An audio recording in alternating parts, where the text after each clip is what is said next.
Alright, hello and welcome to the Benzo Rehab Dungeon, episode 54. It is the 20th of August, 2021. I am joined, as always, by the affable gentleman, Deleuze, Danko Suvin from the Instagram handle at Deleuze. I rehearsed this before even. You promised you would get it right. Yeah, I promised I would get it right, and I still fucked it up. Sets the tone for the rest of this episode. I will give everybody a warning that I am completely sober today because I'm on work. On this, our very special episode 45. Also joined by John, the producer, from the Instagram handle at Discopathic, which I believe is just a dead link now. It might as well be.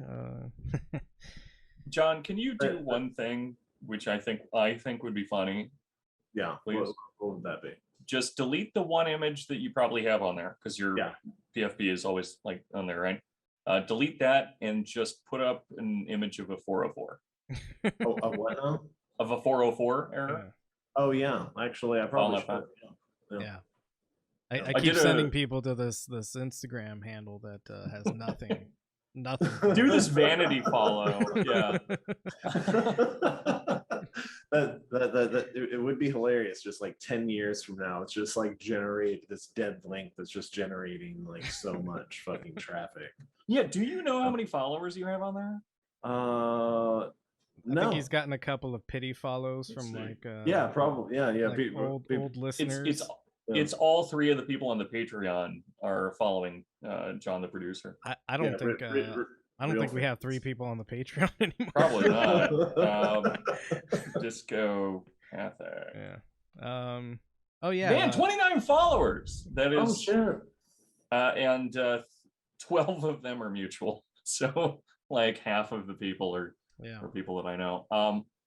Which honestly. Half the people being people that I know. The other half are probably people I know. That's true. That's true. So between your friends and my friends and John has friends, I'm sure. John's friends.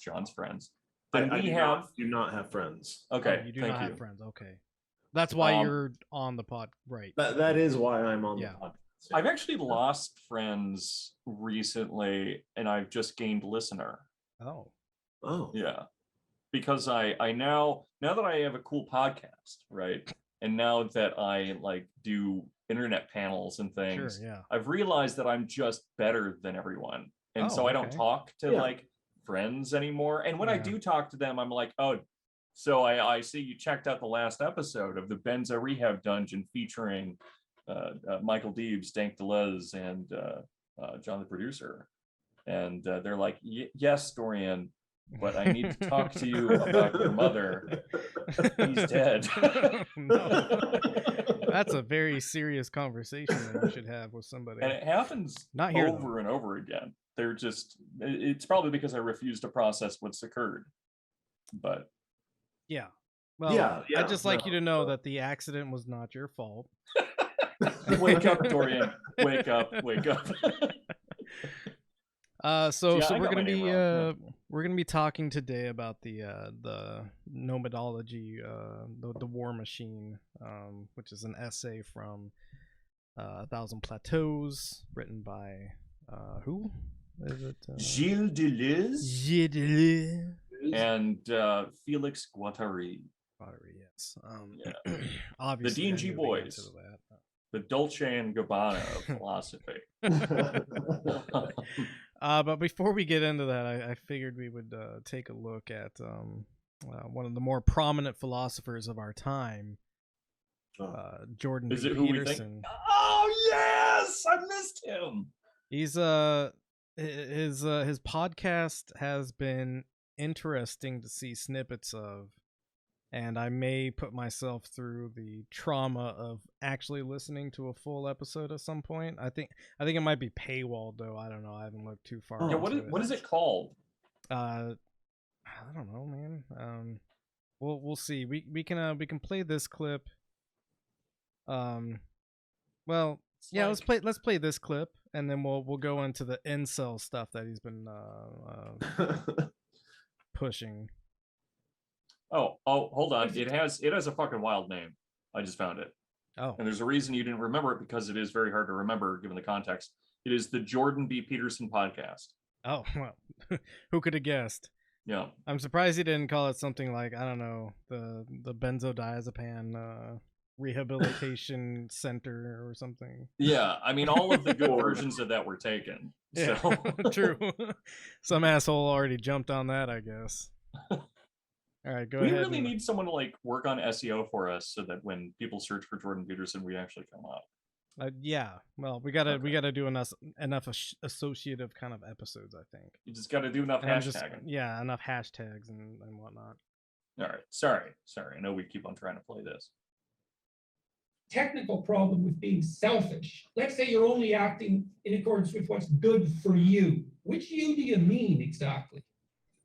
Do you mean you in the next 5 minutes, or the next 10 minutes, or the next day, or the next week, or month, or year, or 5 years? I mean, you're an old person. Not yet, but you will be. And so if you take yourself seriously as an entity that exists collectively across time, then you're faced with the problem of the collective instantly, even if you're highly selfish. So I don't think that there is a selfishness that's logically juxtaposed against the interest of the collective. There's a technical... What the... Now, I'm not going to ask anybody to try to tell me what Jordan Peterson is saying there, because I don't think it can be... No, I don't think it can be rationalized, right? He's just discovered and is puzzled by the fact that there are large and small infinities, right? Sure, yeah. Literally what's happening here is he is someone who took too much acid, or enough. Well, he was in a benzo coma for almost a year. And he's staring at his hands, and he's thinking like, whoa, actually, between numbers, there are infinite numbers. And so the space between 1 and 2 is like a collective. Like 1 is a collective, man. And so that means that like, I don't have to care about the collective around me, right? Because I am a collective. I am a multiplicity. Yeah. I matter enough.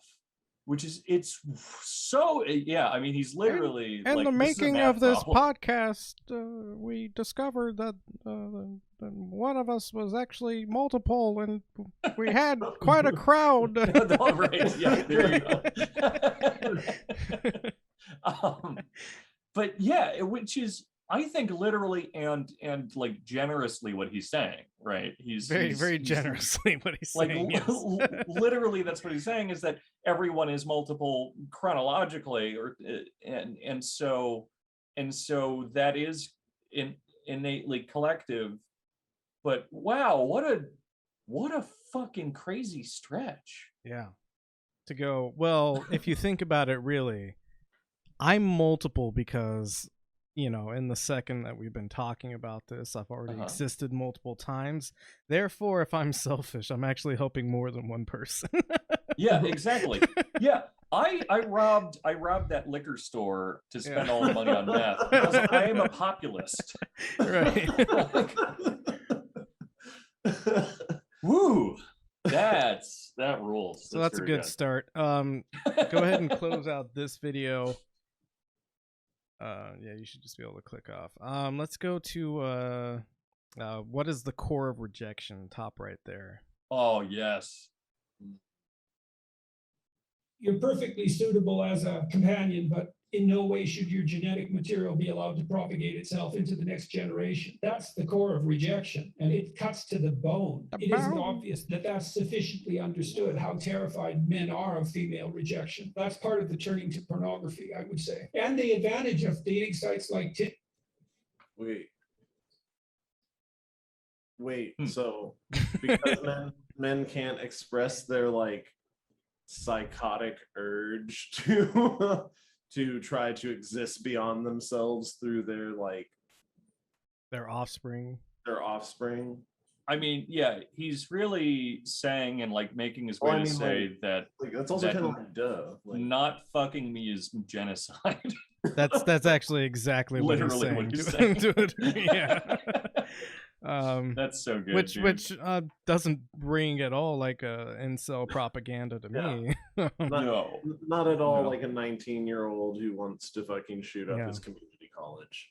I consider Jordan Peterson to be quite the gentleman. In fact, I would say he's a supreme gentleman. Let's play some more of this. Gross. Tinder, because the rejection is taken out of the game, essentially, or it's hidden, masked. Tinder is a revolutionary technology because it alters the reward and punishment structure in dating. It's incendiary and named properly. Pornography is basically access to a variety of attractive women without fear of rejection at a price you can afford. Right. Wait, is this guy a plant? Does this guy just have a script? I don't know, because that is a very weird transition. I mean, this is kind of like a cut up of the conversation, I believe, that gets put on here. But yeah, that is a jarring like departure from what they were talking about, and also the gentleman's demeanor is just alarming and like threatening. So he's just got this like look in his eyes like, well, yes, if you think about it, access to pornography is kind of like just having a woman that you can fuck and she can't say no. See, or I don't know, or maybe Jordan Peterson is holding this old man against his will. I mean, maybe this guy is reading cue cards. He's trying, like, maybe we should count how many times. Well, if you look in the background of the other guy, he's got fucking Beyond Order. So he's got a copy of his book, which is like The Boy Crisis or something like that. And then he also has Jordan Peterson's book in his background. It's like, dude, you realize that you don't have to like, did somebody just join? Yeah, it was me. Oh, Jesus, I hope man. you wouldn't notice that. There's a stranger. I was like, oh fuck, I haven't like joined the three thing I'm supposed to be watching. simple things you gotta do to be on this podcast. Yeah, but one of them show up. I have did that. Look, yeah, I'm in two the out of right two out now, of three man. things ain't bad. I gotta, you know. Yeah. Like, this is hard. Shit. I lost my train of thought. When he's got Jordan Peterson's book in the background as well, and it's like, dude, you realize you don't like. It would be like if, I don't know, I was interviewing Noam Chomsky and I just had like in the display in the background like Noam Chomsky's book like prominent, because it's not in like a location where a book would just be. It's literally framed to the camera. So if we want to just like jump back into the video and pause when it shows him again. And with the commensurate responsibility, then accept to yourself, but that's easily forgone in the moment. So he's got Jordan Peterson's book in front of his own book in the background there. You can full screen this probably. Let's see if that works. Can you guys still see it? Not great. Not great. Just go back to the regular view. Watching a mobile app on a desktop. Let's see. Can I enhance? Yeah, enhance? Zoom and enhance. There you go. Enhance. So see, you can see Jordan Peterson's book in front of his own book, and he's got like 2 copies of his book there, his own book there. All the more reason that I think that this guy is. He's actually just in Jordan Peterson's office on the other side, like chained. Yeah, like held at gunpoint by I guess Ivy League incels or something like that. That explains the cruelty that you can see in his eyes. all humanity has been beaten and starved from this old man. He's just been reduced to a like feelingless animal that's just reading out the cue cards, and if you ever let him free of his chains, he would stab somebody to death because he lost all of his humanity over a sandwich. Also, I have to bring it up because it's sitting so prominently on the screen, and the listener can't listen to it. But there's a comment on there by this guy, and he says, quote, "Worst she can do is say no," unquote. Meanwhile, her quote, "Your genetic material should not be allowed to propagate itself into the next generation," unquote. Which is creepy in so many ways, but also just fuck someone else. Yeah. Well, like the singular focus of these fucking weirdos, it shows me that so much of this, and it's obvious from the start, but so many of these people just got like rejected freshman year of high school, and they've just held it with them this whole time, where they're like, you know why I reacted so poorly to that woman saying she doesn't like me, girl saying she doesn't like me. It's because she literally tried to kill me and my grandchildren, and they just hold on to it all their lives, and which is one of the reasons they're like this. It's because it's women's fault, is what I'm saying. Yeah. Yeah, looking through all the comments. your baddie Tor 34 says your genetic material should not be able to propagate itself until the next generation. Wow, so eloquent and devastating. And then there's a guy above him saying, "Let's not fail to launch, men." Is that a boner thing? No. Is that a Blue Chew thing? One of their other little conversation clips talks about failure to launch. So actually, let's go ahead and let's go ahead and click off of this one because that conversation's disgusting, but I think we got all we needed to out of that particular clip. Jordan Peterson is following 69 people, by the way. Nice. That's on purpose. Hell yeah. Go ahead and click on the top left one. Why women prefer Superman over Clark Kent. I will remind. Well, of course they within marriages. What is happening? I will mention that neither of these characters are real. Right. So we've already arrived at our first problem, which is and even if you're talking about the fictional universe, it's Superman is written and designed by a man who wrote the female characters that are infatuated with Superman. Right. No, you don't get it, John. First off, death of the author means that all their intentions are now gone. That's very good point. We got to bring in some Bart. But so also here's a fun fact, and I may be confusing it with Spider-Man, but if you know that I'm confusing it either way, you're a fucking nerd. They both wear red and blue, so who cares? They're both red and blue, and both of them are not liked by anyone that's cool and dope like me. Yeah.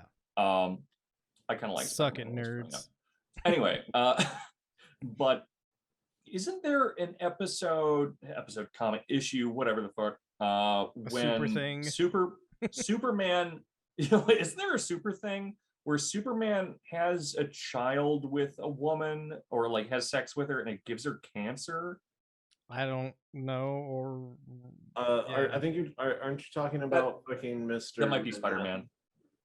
Oh, Dr. Manhattan. Yeah, I know that happens too. I just figure that any superhero gives women cancer by sleeping with them. I don't know. Just something about this whole You're thing sounding a lot like a very resentful Clark Kent right now. I am. Yeah. You know why women like Superman more than Clark Kent? It's because they want to get ripped in half. Superman, when he's acting like Clark Kent, has to like be super resentful. Yeah, like, oh, you only like Superman because of his huge muscles and super strength, and he's faster than a bullet. Whatever, that's cool. That's a complicated, fun thing, right? Because after a while, him shitting on Superman could also, like you said, there is also like him complimenting Superman. Yeah, and so there's this weird looping that goes on, and I could see Clark Kent eventually having a weird fetish where he's like, "Call me Superman when you sleep with me," which is actually just him feeling seen. Well, the problem is but also having a fantasy. You know, the problem is that Clark Kent is an incel. He can't ask somebody to call him Superman because he never fucks. Only Superman fucks. Yeah. Right. What if Superman asked people to call him Clark Kent? That would be weird. It's like call me a trash pig. Slap me and call he's me writing a Clark Kent and like lipstick on his chest. I'm a dirty journo. A dirty journo. Who regurgitated state propaganda? Who did it? I defended the Iraq War. Fuck, we're never gonna get to the actual point of this episode. So yeah, continue to play this because we only got 1 second into it. Oh yeah. Ugh, fucking Muppet face. This is just like the Stephen Molyneux episode, stopping every like second and a half. Yeah. Okay. The male takes a status hit. He also takes a attractiveness hit, and it's a severe hit. I've seen this many, many times, and no one will ever talk about it. You've seen men literally become uglier? Like upon projection, like he's observed it? No, I think what he's saying is real. No, thank you, I already have a drink. And then like a man like aged 10 years.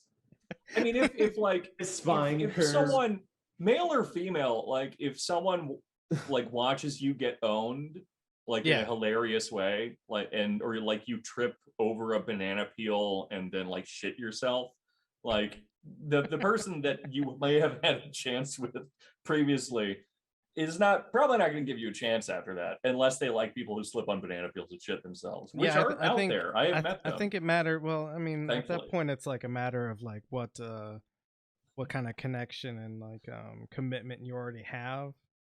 That's like a test of any kind of connection or commitment to the women we're talking about if, here. If right? the only way that this person knows you is, oh, you're the slip on banana peel, shit your pants guy, then of course, yeah. I mean, it's maybe wait until after you've cleaned yourself to introduce yourself. I don't know. That might be right. And then when you introduce yourself, you could be like, oh, I was having a bad night. That doesn't normally happen. After a while, though, I guess you can only like go up.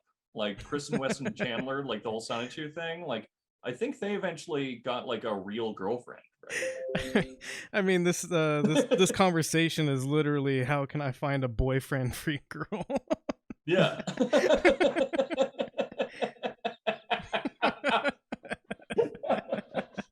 Oh God, I would love to see Jordan Peterson try to treat quick so bad. Oh, it'd be so incredible.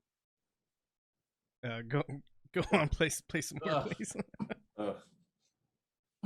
But it's definitely the case. Here's the best way to understand that bridge. The man takes a status hit. He starts losing respect for himself. His wife starts losing a little bit of respect for him, wondering whether or not that this is going to result in a job down the line, or whether some promise or belief that he has is going to manifest. Yeah, if she's... Wait. When did we transition to some other thing? It was like, a kind of a weird transition. We were talking about a man being rejected by a woman, right? So this is a little bit different. This is when a man, like, maybe, I don't know, gets fired from a job or. Oh, okay. I thought that he was talking about. No, they're covering multiple incel topics. Yeah. Okay. Well, they're covering wife bad and women bad. Yes. Yeah. Yeah, we're on wife bad now. Women bad was the first one. Wife bad is this one. I'm not drunk, right? Like they're cute. No, it was weird. Yeah, no, it is weird in a choppy conversation. Okay, cool. Okay. Also, I thought I was like hallucinating or something. No, it was really jerky, and I think it has been edited and like kind of pieced together. Yeah, whoever his editor is needs to like be. It's probably Michaela, and that's why she needs to be fired, because she sucks. No, what's the name of the demon and her boyfriend? It's the demon and her boyfriend. It's Igor. Igor. Yeah. Oh, God. Oh, it's chef's kiss. Igor the Russian demon. That's a porn name. That's got to be a porn name. Oh hell yeah. Continue. Oh my God. this Sunday. Is really the man she thought he was. He feels that less respect.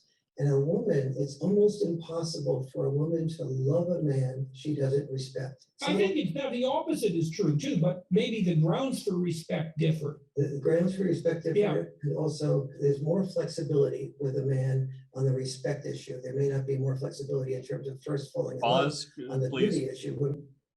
I mean, the only reason that it would probably be the case is that men don't need to respect the women that they quote unquote love is because these men don't respect women to begin with, right? Yeah. So like no respect loss. It's just like you're my mommy / daughter / whatever. This is all psychoanalytically true. Like, no, and Jordan Peterson does have a weird relationship with his daughter. Yes. Yeah. Taking her to steak dinners every night. Well, there's that, and then like reposting pictures of her in bikinis to like. Oh yeah, the red bikini, right? Yeah, to like show off how healthy she is. She's looking healthy. Yeah, whatever. That's a quote from him. Okay, yeah, I think that's exactly what he reposted was like she's looking healthy or something like that. It honestly was. I know you're just like shit posting, but like, almost exactly what he said. No, I think that's yeah. She's looking submissive and breedable. It feels weird saying that about what's up with these searches? Yeah. Jordan Peterson major to get laid. That rules. Major to get laid? Oh my god, is Jordan Peterson teaching people how to get laid? I don't know. I mean, I guess that's like the ultimate intention of this, right? Yeah. It's how to like become a middle manager at like a restaurant chain and how to like find a woman who will put up with you. Yeah, I don't remember where the thing was. It was like a Twitter. Within marriages, if the so there's a tidbit at the end where they talk about Superman and Clark Kent that I'd like to get to if we could fuck yeah.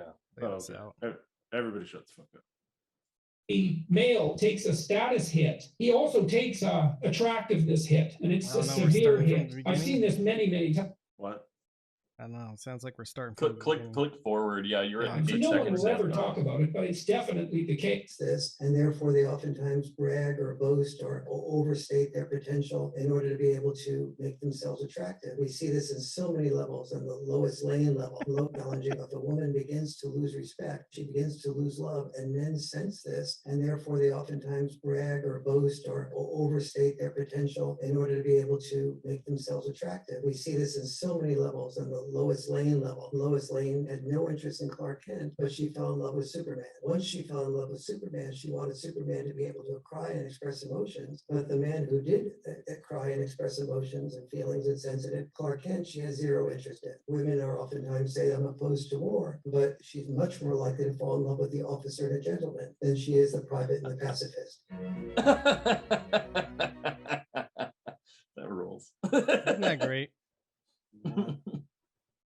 When I think about like how I want to model like my relationships with other people, the first thing I do is I go to the comic book store. Yeah. I find the coolest looking Superman. I think that's DC Comics. I find the coolest looking Superman DC Comics comic book that I can find, and I go, let me get all my relationship advice from these two characters, which are fictional, probably written by, I don't know, some dork who cares enough to write a Superman story. Let me base my entire relationship, like frame of mind and perspective off of two reporters that don't exist and one superhero that doesn't exist, and their love triangle, which can't possibly exist because one of these people is the same person. I mean, the way I model it is I always just ask which one of us is Thanos and which one is Lobo. I prefer to be Lobo. Oh, you're a Lobo guy. Personally, I'm a Lobo guy, but I'm also attracted to Lobo. Oh. So if they're a Thanos, not really my thing either. And the whole utilitarians and stuff, I don't know. So I like a two Lobo kind of thing.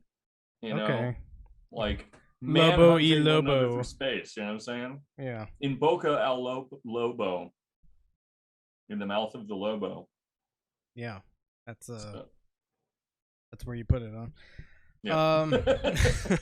So our topic for tonight, the official topic is not Jordan Peterson, and maybe click on one of those posts. I forget what this dude's name is. I think that's Clark Kent. Is that Clark Kent? The reason women don't like me. Oh. Hell yeah. Yeah, Dr. Warren something, I think. I don't know. He wrote The Boy Crisis. Don't read it. Such a horrifying. Oh, that's what you're talking about. You know, this. Right, yeah, if you click on one of these posts, it should have his name in there. Yeah, Dr. What's his face? Oh, yeah. Oh, you already logged out. Nah, don't worry about it. I didn't log out. I just changed Windows. Oh, well, son of a gun. It's motherfucking Warren Farrell. Warren Farrell. All right. Oh yeah, there we go. Yeah. Don't read his book and don't listen to him talk. There you go. Yeah, that's my recommendation. Right. I worked at a hardware store for a while, and I'm pretty sure that's the book that people brought up to me all the time. It was really weird. Yeah, because they I worked in the paint department, and I think that has something to do with it, because like teachers are always buying paint, and there will always be like, there's a weird, creepy subsection of male teachers that would come in, buy stuff for their students for some project, and then would ramble at me about how boys aren't allowed to be boys anymore in like schools and stuff. I'm sure they were all from weird like charters or something. And what that actually means is that they punish boys that like can't sit still in their seat or whatever the fuck, and they call that being a boy, because a boy should just be a monkey, right? Yeah. And so they would go off on this whole thing where it's like, boys aren't allowed to be boys, and also everyone is a girl now, and it's destroying it, and you should really read this book. And so there's a certain weird subsection of people that takes this book very seriously, and they're like inside of some of our like teaching institutions, I guess. I don't know. That's great. Maybe at least locally, it probably was like 4 people that were friends, maybe. I don't know. So maybe what was his name? Farrell? Warren Farrell? Warren Farrell, yeah. Yeah, so maybe he's resentful that he cannot move his mouth and operate his tongue and voice box and move any other part of his body at all at the same time. Like maybe a teacher like beat that ability out of him. He was just well, I mean, we already hypothesized that he's chained up in Jordan Peterson's office. So yeah, but I think this is an evolving theory as we get more information about him. Yeah. Maybe it's both. So let's go ahead and transition. There's no neat way to transition here, but transition to our main subject of the night, which is Nomadology and the War Machine. Door, if you want to go ahead and kick this off with some kind of introductory sort of thing. Oh Lord, an introductory sort of thing. Okay, I guess the primary point, the thing that we'll kind of come back to over and over again, in keeping the whole Afghan war in mind, as if anyone can forget about that right now, is that people generally think of the war machine and the state apparatus as being inextricable from one another, where I'm not going to give any money to this government because the government uses it on bombs. And it's like, I mean, yeah, all that stuff's true, but the war machine is itself something that is not entirely independent, but certainly not chained up by the state apparatus, and that the state apparatus only ever really tries to maintain some semblance of control over the war machine. It mostly tries to direct it, right? Direct it, right, and then attempts to maintain it, but then you have certain circumstances where you have something like capital and something like war, which is military industrial complex. It's just the term that we have to bring up, right? Where where you have this combination of industry and war, or just capital and war. It doesn't have to be industry, as we've discovered. Sometimes it's just fancy numbers in a computer somewhere. Usually is now, I guess. It's that and oil, right? But the combination of these two factors, God, there's so much terminology that I have to kind of touch on with this, but rewind. So in the first book, From Capitalism to Schizophrenia, so Anti-Oedipus, this essay itself is from the book that follows, but they're very bleedy into one another.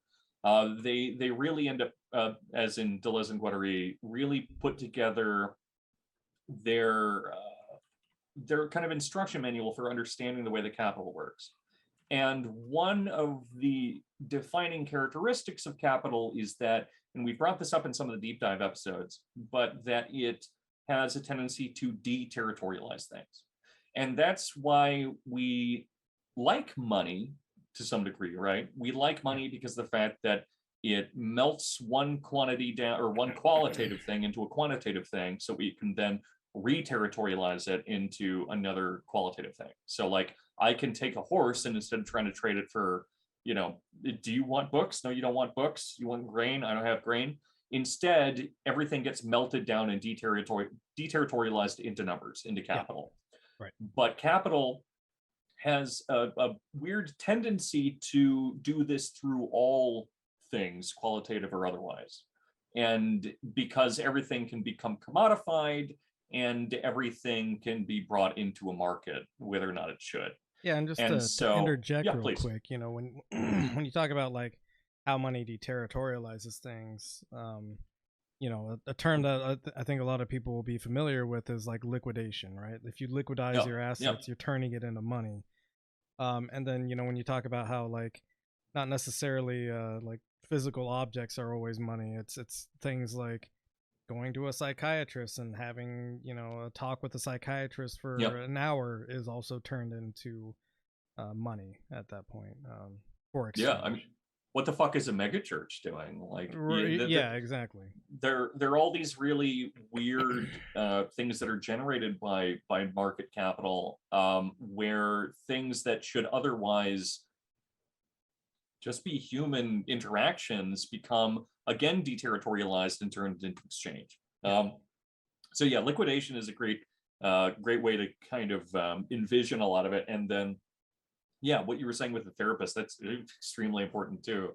But so capital has a tendency to deterritorialize everything, be it literal objects which become exchangeable, or abstractions, culture, tradition, anything like that becomes part of this goop. And so that's something that we have to keep in mind when we're thinking about something like the military-industrial complex, right?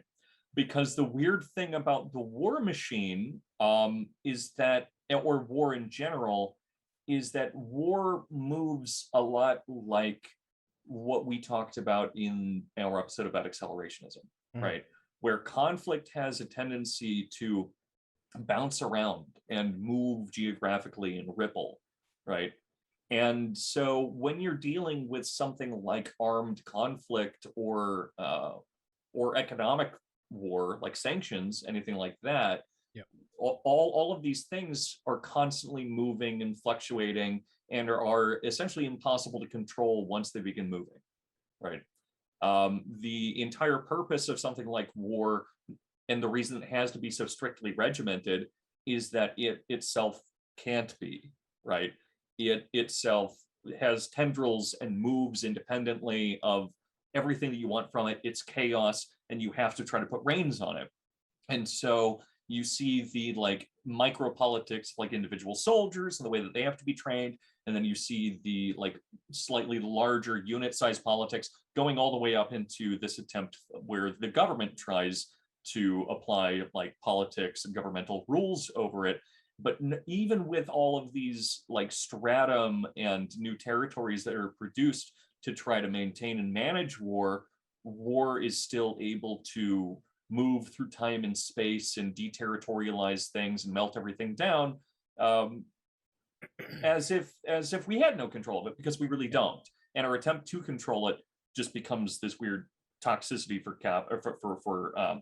politics as well.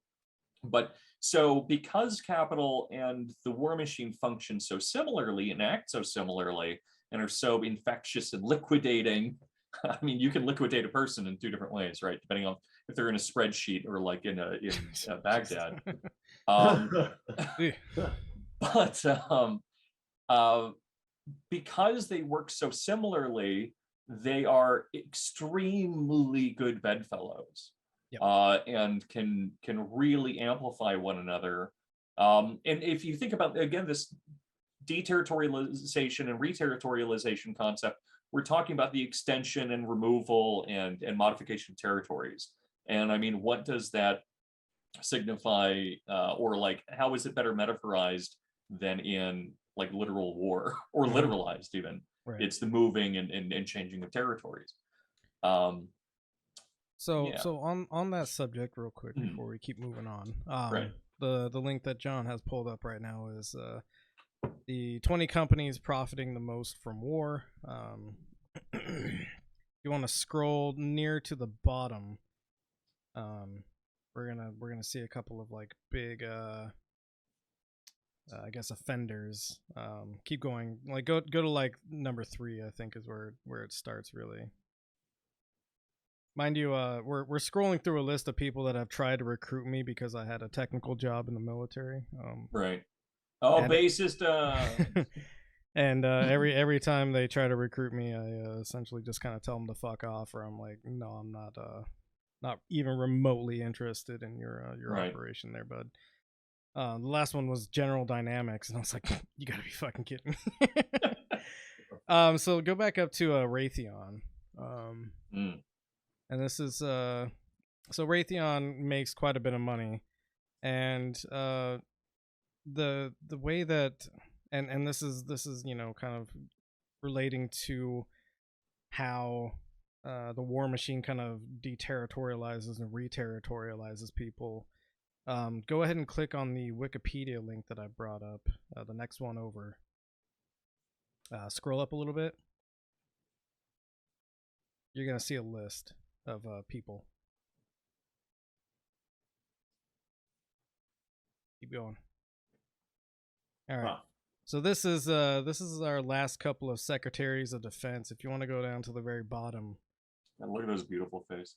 We have Lloyd Austin. He's the newest, and we're gonna only focus on Secretaries of Defense that were confirmed.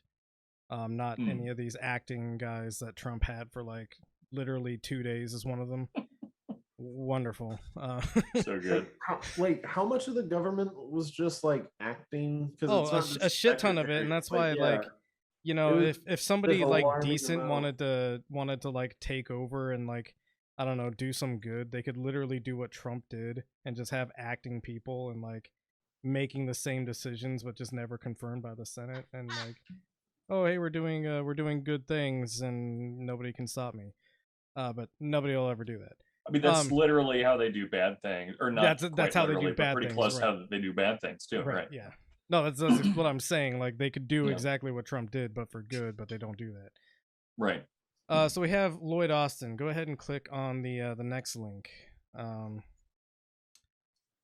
Scroll down. So Austin pledges to recuse himself from military decisions involving Raytheon, because he is now the Secretary of Defense. And what he was doing before he became Secretary of Defense was working for Raytheon, which, if you go back to our list of companies, is number 3 on the people profiting from war. So he's been deterritorialized as a general, and he's entered this space of now being in capital, and now he's being reinserted back into the government as basically an agent for Raytheon. If you look at this list, it gives a brief description of what Raytheon does. The 3rd largest defense contractor in the world, Raytheon is a missile defense and long-range precision weapons maker headquartered in Waltham, Massachusetts. Do you think missiles are necessary for war?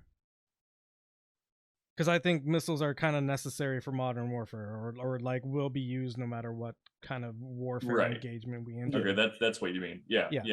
No, right. Yeah, Seems no, true. like, I was like, okay, let me rephrase that in a better way. Would we go to war without missiles? No.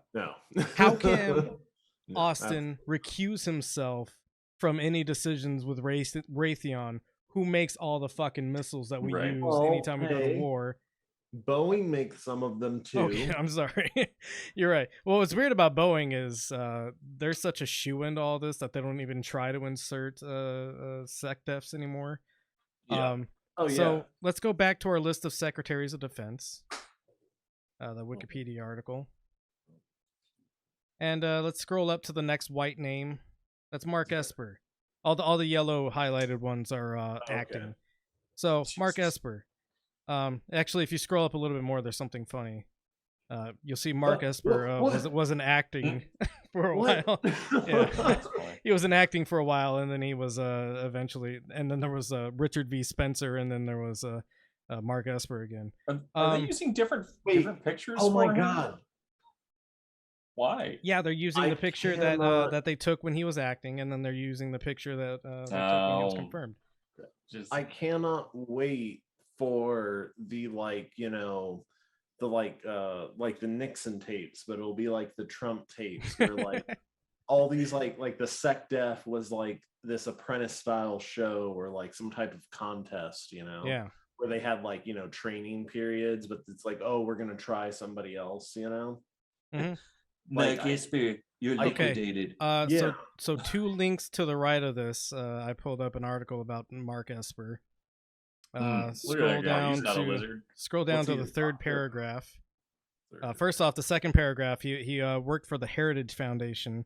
We love the Heritage Foundation, which is a conservative think tank, of course. And we'll get into think tanks later and how they influence the government as a part of the war machine apparatus. I mean, the Heritage Foundation isn't like an important one or anything. It doesn't like just give us all of our judges. Yeah. So you'll see that before being nominated as the Secretary of the Army in 2017, Dr. Esper was the Vice President of Government Relations at the Raytheon Company. So that's 2 for 2 Secretaries of Defense that used to work for Raytheon. Oh, shit.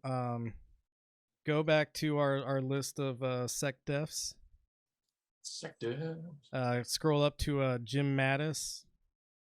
And then go back to our list of top companies profiting. Sorry, I should have warned you about this segment. Scroll up a little bit. I think General Dynamics is a little bit up here. Okay, General Dynamics. They're actually the last company that tried to recruit me. They'll probably deny this if it ever gets back to them. But go ahead and 4 links to the right. There's one that says General Dynamics on it. There we go. Let's see. Goes through a bit of his. Okay, so the 4th paragraph down, it's like a short little one. Right below it. Oh, I might have miscounted. Mattis previously served. So this is when he is concerned. He's reconfirmed to the General Dynamics Board of Directors after a brief stint as Secretary of Defense. And then in this article, it says Mattis previously served on the General Dynamics Board of Directors from August 2013 to January 2017. 2017 is when he was asked to be Secretary of Defense and was confirmed. And the reason I'm focusing on confirmed Secretaries of Defense is because it's not like, oh, this is just President Trump, running rampant and like doing whatever he wants with acting people.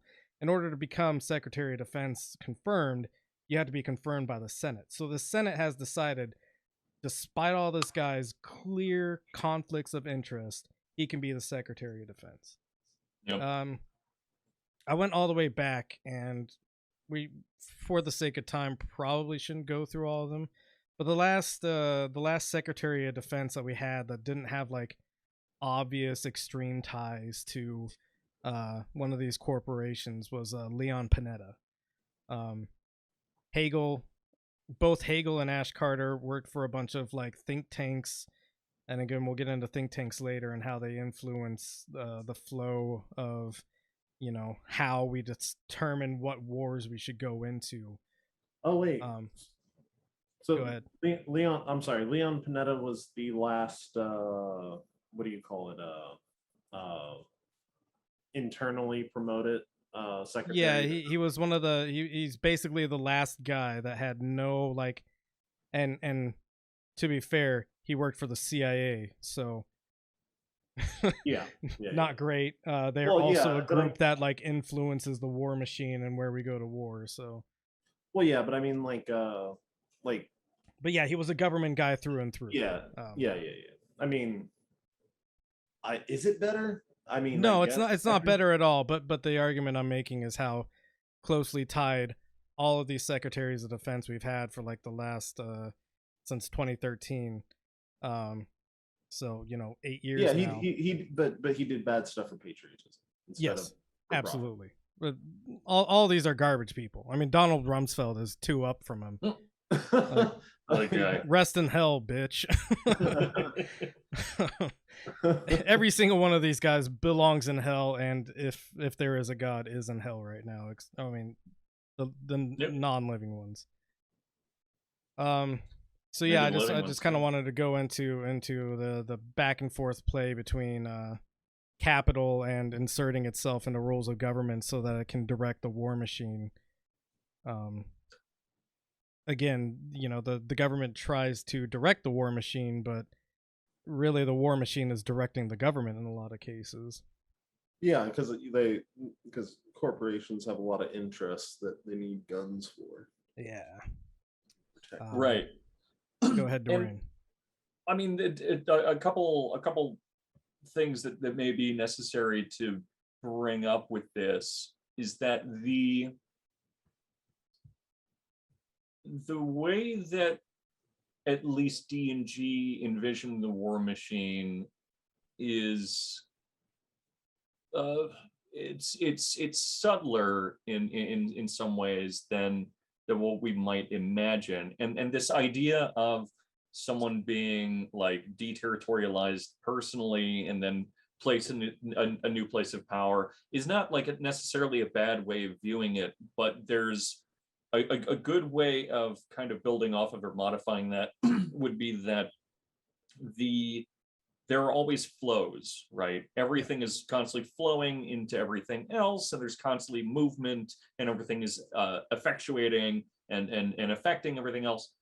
And so when we're talking about something being deterritorialized in the sense of like, say, Esper, right? Yeah. So Esper engages with something, and then some part of his one of his flows becomes like deterritorialized, right? One of his tendencies or something is melted down through capital. He becomes someone that wants to like sell missiles. He's selling missiles. That's now part of who he is. It reterritorializes itself as some kind of as a new part of his identity, right? He's now someone that helps to sell bombs. Yeah. And this continually happens over and over again. And it's so bizarre and complicated because it's these people reterritorialize repeatedly and immediately with each intermittent change, right? And so when you end up having him eventually getting into this new space of power, it's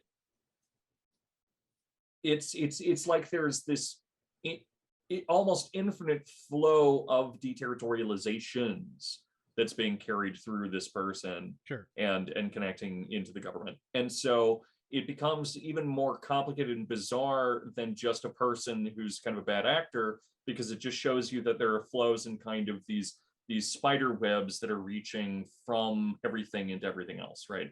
And so the very existence of something like the war machine and capital, those movements almost necessarily cause the government to get infiltrated by them, right? And yes, yeah. sorry, I got so lost in some of what I was saying because all I saw was scrolling faces swinging all over my screen. David Norquist looks like a guy that fucks for sure. Yeah, that guy he's a vampire. But yeah, and so something else that's important to point out about this deterritorialization concept and the way that it relates to some of this is like my phone just fell out of my lap. No reason to get angry. This is just so loud. It's just war crimes and shit. Just war crimes. Okay, so the baby Deleuzians think that the more you deterritorialize something, the betterer it is, right? Because deterritorialization is something that we actually kind of want because we want to get rid of like unjust structures of power. We want to use like capital's tendency to melt things down in order to melt down things we don't like, right? That's where accelerationists come from, except never mind. To some degree, that's kind of where that comes from. And the problem with things deterritorializing is that by a simple result of existing in the world, as soon as something loses its identity, it gains a conceptual or a contextualized identity from everything else around it. Right. Right. And so every it gets re-territorialized by the environment it's in. Right. It becomes re-territorialized by its territory, right? And the tendency to just melt something down for the sake of melting it down always leads the most powerful force around it, unless there's some kind of real force placed behind its deterritorialization that leads to a new re-territorialization. Yeah, there's got to be some whatever the strongest affect or force is going to make it into a territory of its own making, or it will simply extend to the previous territory, right? Yeah. And what these things mean in something like practice is that you have a whole bunch of money inside of a market, and you think, well, gosh, this will bring us to this really cool system where we'll now have more people who are suddenly making bread because we need them to, and that need will become demand in the market. And that's the force that causes that re-territorialization of people into bread making, right? Not necessarily into bread makers, but into that act of bread making. But then this issue comes up where you have something like a government which wants to try to maintain control of the existence of violence as this like primal affect of the universe, and it begins to simply because of the fact that it is so powerful and is able to attract so many different, even outside of capital, but attract so many things to it because it has power, right? Yeah. And it has will and has power behind it, and so it attracts things. It attracts money. It attracts people, and that immediately leads to this pull where everything that becomes deterritorialized gets attracted more and more to power. And so instead of becoming people being bread makers, they become attracted to becoming something like a person who wants to engage in that violence and power as a lawyer or as a politician or as a soldier, right? And they're becoming bread makers, but in this case, the bread makes you dead. Bread makes you dead. And so all of that is, I mean, it's so much of this kind of philosophical talk is difficult to express really precisely because not only is it bizarre and overly complicated, but so much of it is explaining something that's real, right? And people expect something to blow their fucking minds with philosophy and be like, oh, we live in a simulation or something like that, when what good philosophy generally does is it describes something that we either already kind of know or that we come to know because that type of philosophical movement becomes so kind of infectious and moves through everything. And so it seems kind of like, a kind of a jerk off shower thought thing when I say, well, the reason that, we have war is because the government has power and because people are attracted to power. But in reality, like really this entire philosophy, and this chapter on its own is 110 pages, is just a way of explaining how these kind of movements work. And so something like this, the affects of the war machine being weapons, and the movement of the war machine being nomadic and constantly moving through space and time,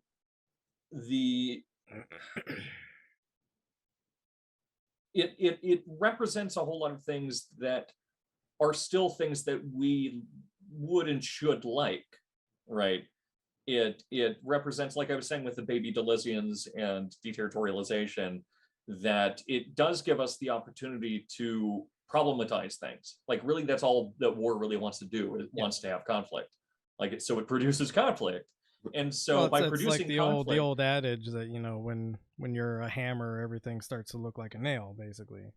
Right, but think of war and the nomadism of it being something even more primal than we usually think of it as, where war is simply the problematizing of things. Sure. Yeah. War is like philosophy becomes war in that moment, because it leads to constantly asking questions instead of like building models that are more and more like stable. So philosophy is more like war than chemistry is, right? And so there's this kind of nomadic basic impulse of reality itself that we can refer to as nomadism, or as part of the war machine, or that is, you know, a micro war machine, right? Which is just the tendency to problematize things. And if you think about it, there's a reason that the government would want to control that, because of course, like things that are reactive are powerful, right? Yeah. But also that's why they're unable to control it, because government by its nature wants things to be as unproblematized as it can, right? It wants things to be controllable. It wants things to be stable. It wants, you know, everyone to be mechanical and kind of go through their days, and it wants order. That's why the government exists, is for order and to keep people alive, right?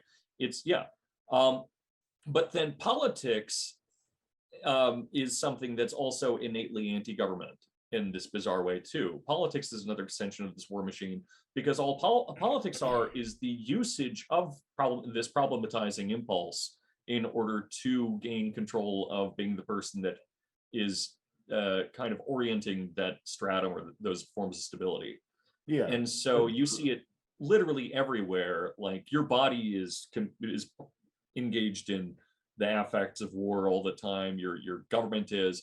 And so it's a weird thing where they're inextricable from one another, but the problematizing force is always going to be a little bit better at being evasive, because that's its job. Mm-hmm. Whereas something like government or something like life is always trying to make things homogeneous, always trying to make things, bring things to equilibrium and stability. And that, of course, never lasts. Which is why we go into things like forever wars that last 20 years and still aren't over, really. Well, I don't think I need to tell you that 20 years isn't forever. So I don't know 20 years is not forever. Right. John, you were saying something? Yeah. No. Actually, like, aren't we back to the same levels that we were at, like, in 2013 or something? All right. Yeah, I think as quote unquote temporary status, but I have a lot of reservations about how much we can rely on the temporality of that deployment. Originally, right. Joe Biden was going to send 3,000 troops, and it was like another 1,000 and another 1,000. So I think we're at like 5,000 now, maybe even 6,000. Yeah, that's what I was saying. Which I, you know, not to like give myself a pat on the back or anything, or jerk myself off in front of you gentlemen, but I believe I called this on my my Instagram page, saying that the pullout would inevitably lead to some kind of attacks, and what would happen is we would reinsert troops as maintaining security force or something like that. I have a feeling, because there's a small resistance group that's pulled up in some part of Afghanistan that's escaping my brain right now. I forget what even like cardinal direction it is on the map, but there's a resistance group that's like ANA fighters, Afghan National Army, that haven't surrendered yet, and then the vice president of the puppet government that we had installed. And I would almost guarantee that we're going to have some kind of force attached to there. And it's going to be kind of like what we did in Syria or with the Kurds in Syria, where we had a small detachment of troops, U.S. troops, so that everybody knew if you attack this group of people, America's coming back, and that's going to be bad for everybody. So for sure. It's going to be bad for everybody. Yeah, it's going to be bad for everybody, especially yeah, especially the Taliban.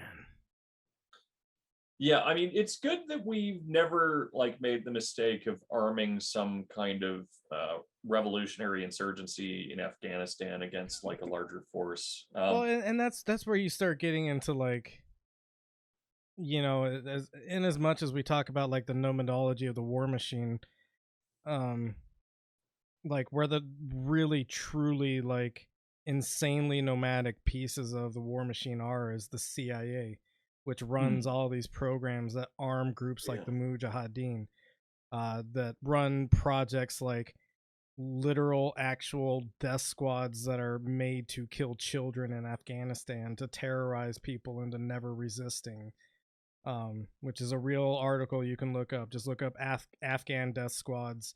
It's an Intercept article, I believe. And you know, this is not the first time the CIA has done death squads. We've done it all over Latin America. And you know, one episode that I think we need to have in the future, and I've talked a little bit about it with Brad Danzen's old friend of the show that we've had on a couple of times, is just how deep the CIA like structure goes and how far it reaches. Like, we think that the military has like way too much reach. The CIA is just like completely unaccounted for. Yeah, and it's absolutely like out of control. The way I see it is literally like a Cthulian nightmare of tentacles that reach across, get into everything. I mean, they influence. I mean, we don't even have like a vetting process anymore for what the intelligence community tells us, right? Like, right. The news just runs with State Department sources tell us blah blah blah. The government just takes whatever the CIA says, you know, at its word. And you know, recent memory, wars we're just now getting out of, we can see where the CIA lied or formed lies to influence public perception of the war.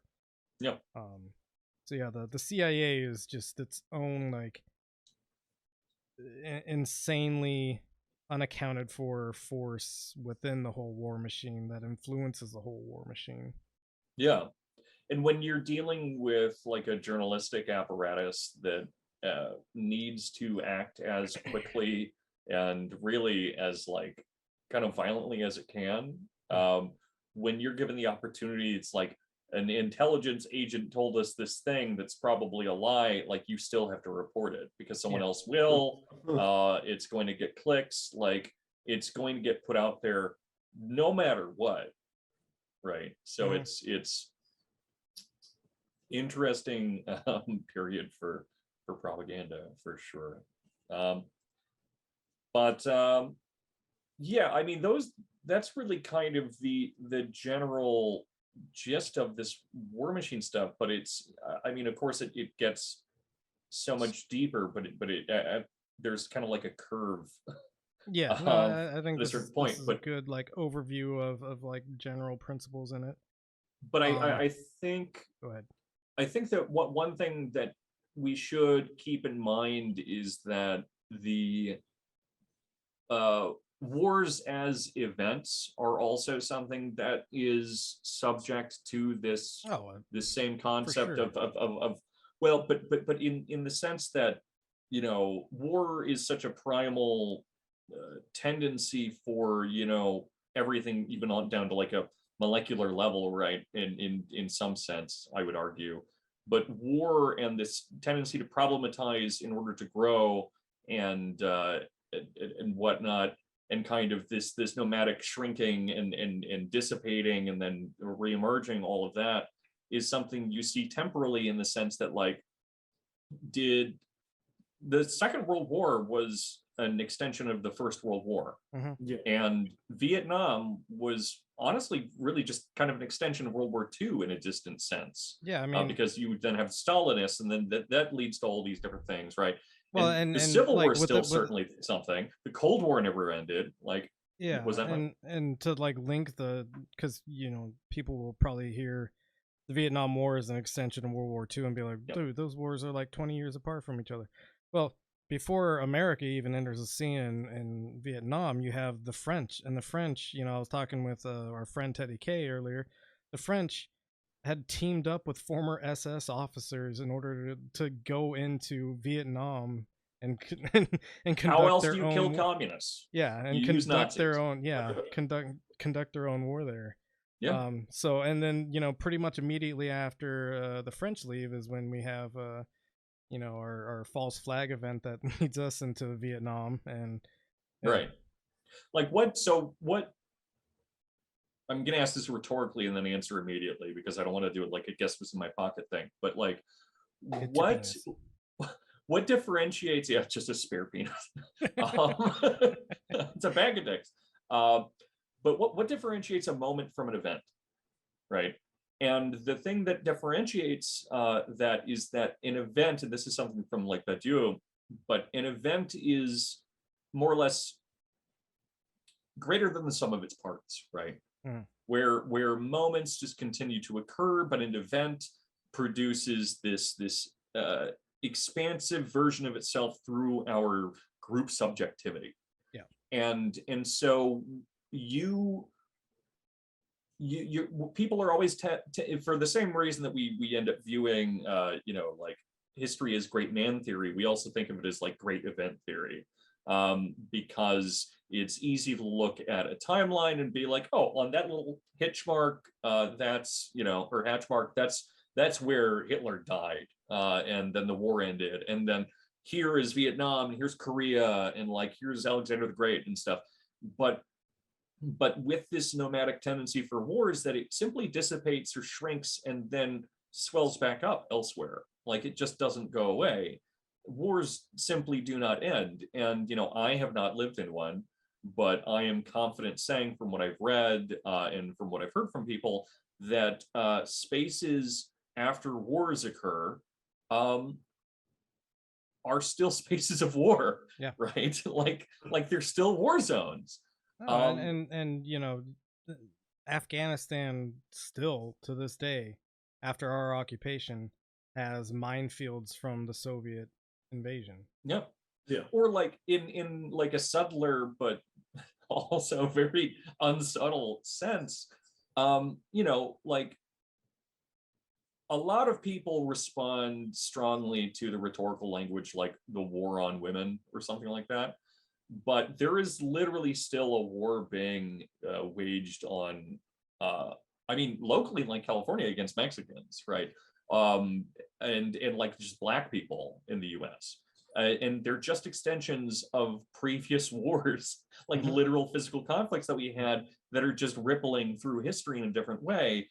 Even if it doesn't mean that like my uncle walks out with like some squadron to kill Black people, doesn't mean that there isn't like an ongoing ripple of that conflict and ongoing war and pressure and violence towards people. Like if you just look at like redlining and things like that, those are literally extensions and continuations of these things, which are just a way to produce problems for someone, problematizing, right?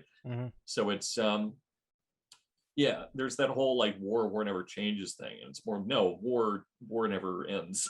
And it's more of a 40K sort of situation where it's, in the grim darkness of the future there is only war, except we're in the grim darkness of the future right now.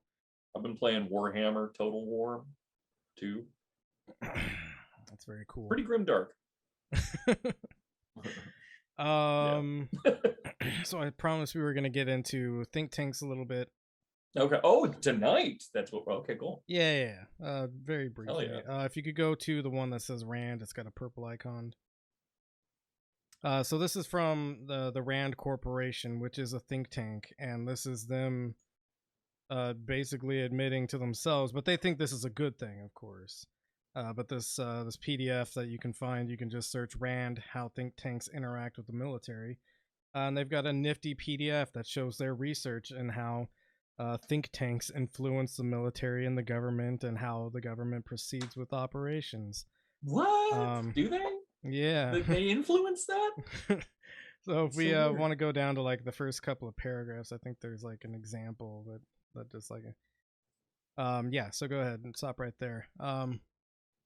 From the beginnings of the U.S. Department of Defense, think tanks have worked closely with both civilian and military leadership on a wide range of issues, from new technologies to military planning and operations, to help better protect American interests from ever-evolving threats.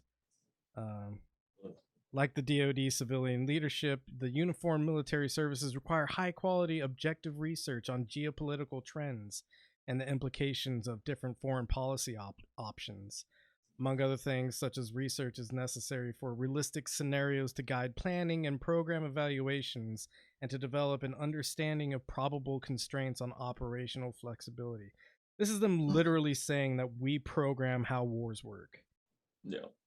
If you want to go to the next article, just in case you think this is like an artifact of the past, this Jacobin article, which I think I brought up on this podcast before on a different episode, but it's a pretty good article. It's called "Biden is Already Loading His Pentagon Transition Team with Pro-War Think Tank Staffers."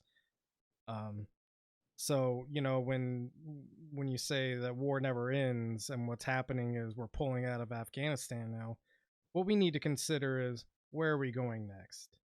And I don't think there's a way for us to stop it, obviously. We're gonna spin the wheel. Yeah, I mean that is an option, because if we go to the next link, the Pentagon's Planet of Bases, it's a Mother Jones article. Go down to the first paragraph. So the United States has 460 bases overseas. It has 507 permanent bases. What is the U.S. doing with more than 560 foreign bases? Why does it have 662 bases abroad? Does the United States really have more than 1,000 military bases across the globe? And so basically it's going into the history of how the Pentagon itself has no fucking idea how many bases it actually operates. And some of the more recent counts I've seen are like almost at like 1,200 bases, obviously of varying sizes, but yeah, like and I think like 500 of them are in America alone, which is also its own weird thing. Yeah. And then one of the hypotheses I've seen about where we're going next is maybe Africa, because we've been kind of engaged in this light economic war with China for a while. China has a bunch of interests developing in Africa. If you click the next link, there's a funny sort of anecdotal story, I guess. But if you scroll down, the Pentagon has previously stated that we have a very light footprint in Africa, or not the CIA, the Pentagon has stated that we have a very light footprint in Africa. And then this map that leaked out shows like 29 active military bases that we have across the continent of Africa. So yeah, I was gonna say like there's a shit ton of Marines in Africa. Mm-hmm. Like even when we were in, there were shit tons of Marines in Africa. Yeah, there's a lot of and a lot of it's more on the special forces operational side of things. But yeah, we have a ton of bases in Africa, and I've seen this posited as like one of the next wars we might be getting into, and I think that it has a lot of legitimacy. But to further extrapolate on the point of like where are we going next, we have bases everywhere, and so that means that we have the infrastructure to enter into a new war, a continuation of our last war, technically, but enter into a new war with anyone, anywhere, without any like major disruptions to supply lines or anything like that, because we've already built up these branching infrastructures to go anywhere. Oh yeah.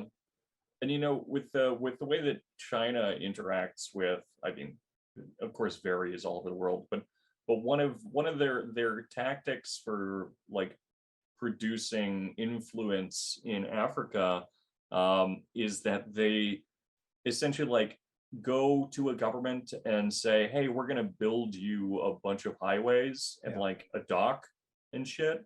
And not like we're going to loan you money or like charge you for this. And I'm sure they do a lot of that as well.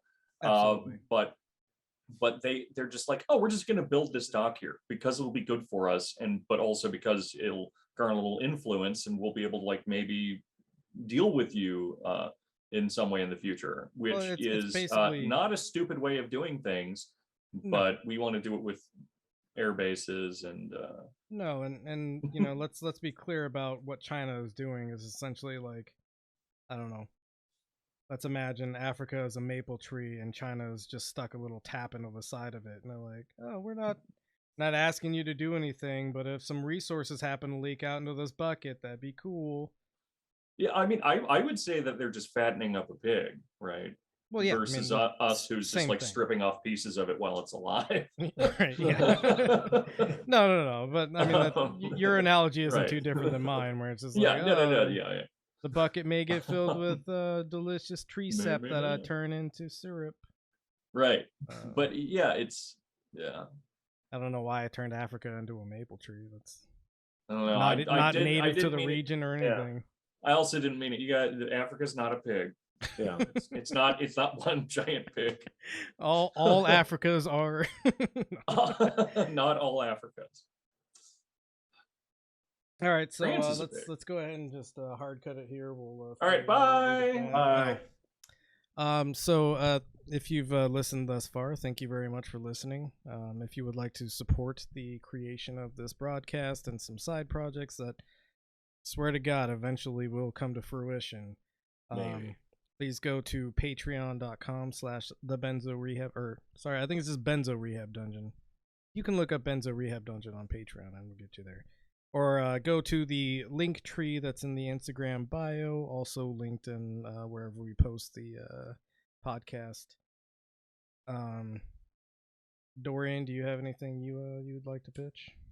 Yeah.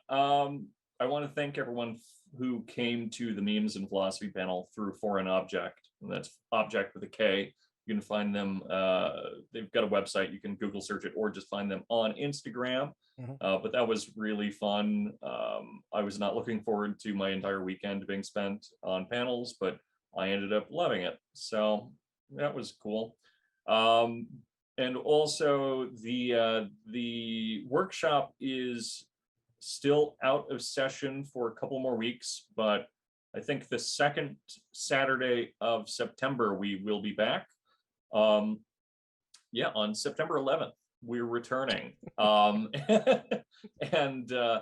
with that we will actually have like a 10-week course, and that things will be kind of more structured, and we'll have like an onboarding day. So September 11th, if you're not celebrating, or something weird, then you should come join the workshop and have a nice kind of casual, like a open house.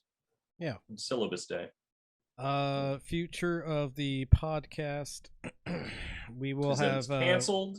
We will have Teddy K back on again to eventually wrap up Russian history. We started and ended on Peter the Great last time we talked about it. We will get farther. I will force us to get farther. Are we going to end Russian history? We are going to end Russian history one day. Yeah, we're to Russian history what Hegel is to the process of German history. We're gonna complete it, guys. And then I believe September 3rd we're gonna have a 9/11 expert.